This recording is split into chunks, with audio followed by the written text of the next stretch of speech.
Good afternoon. Today I want to talk to you about a topic that's dear to my heart, which is neuroplasticity.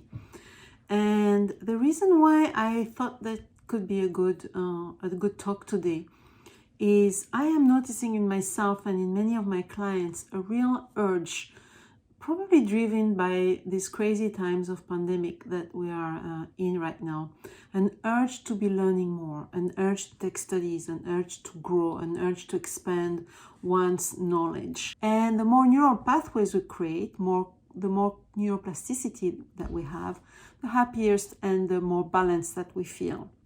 And that's why probably people are studying and learning, because it provides them with great pleasure and pride.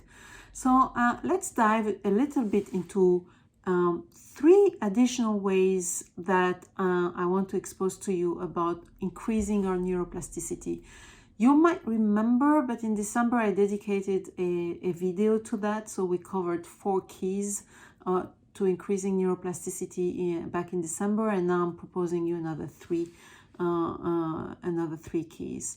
So the first one is personal relevance. There's nothing that we do with pleasure and sustainability that doesn't have a heavy dose of personal relevance. If it's not meaning and important for us, we just won't simply be effective. So that's why, for example, in any change situation that we're going through, we must find a way that the change we're operating is meaningful to us, has some relevance, because at the beginning of any sustainable change, there's always the desire for something that seems more appealing, better, or simply more interesting. So we're going to study better for topics that we have an affinity for example. The second key to neuroplasticity that I love working with, and I have in mind a few beautiful coaching sessions with some clients, is focus and attention.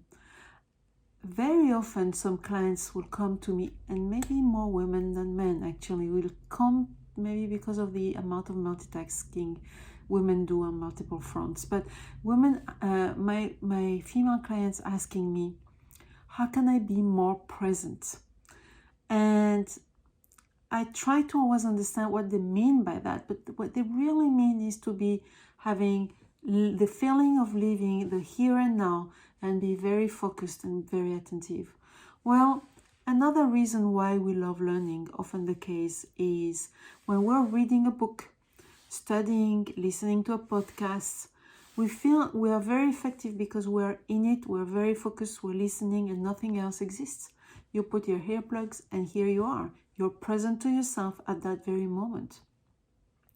The close paying of attention, meditation falls in that category, by the way, increases neurotransmitters, including brain-derived neurotrophic factor, which is necessary to neuronal growth and connections. So many studies have linked, for example, meditation practice to differences in cortical thickness or density of gray matter. So that's what we call being present to yourself here and now. And focus and attention is a way to be present. And the more present you can be to what you're doing, the more focus and attention you're giving and you're developing, the better your neuroplasticity is. That's why you feel satisfied after studying something, a topic, listening to a podcast, or after a meditation practice, the here and now. The third key to neuroplasticity is practice and mistakes. There's nothing like making mistakes to improve and to learn.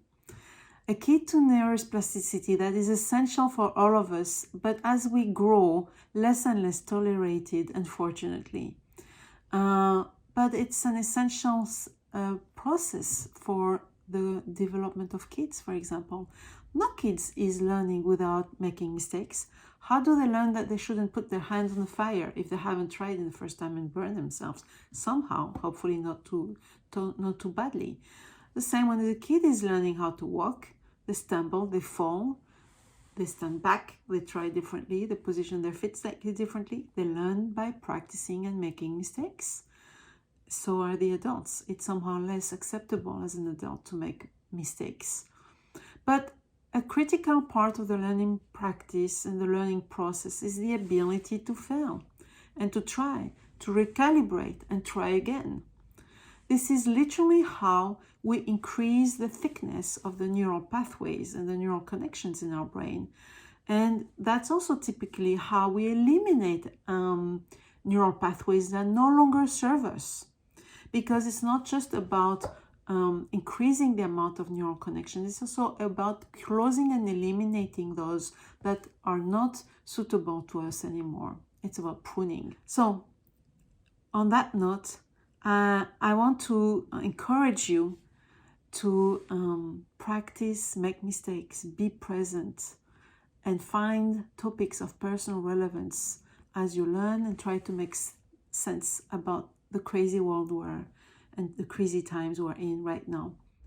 Let me know if I can help you in making sense about things in your life, your career, your steps, aspects that you want to transform.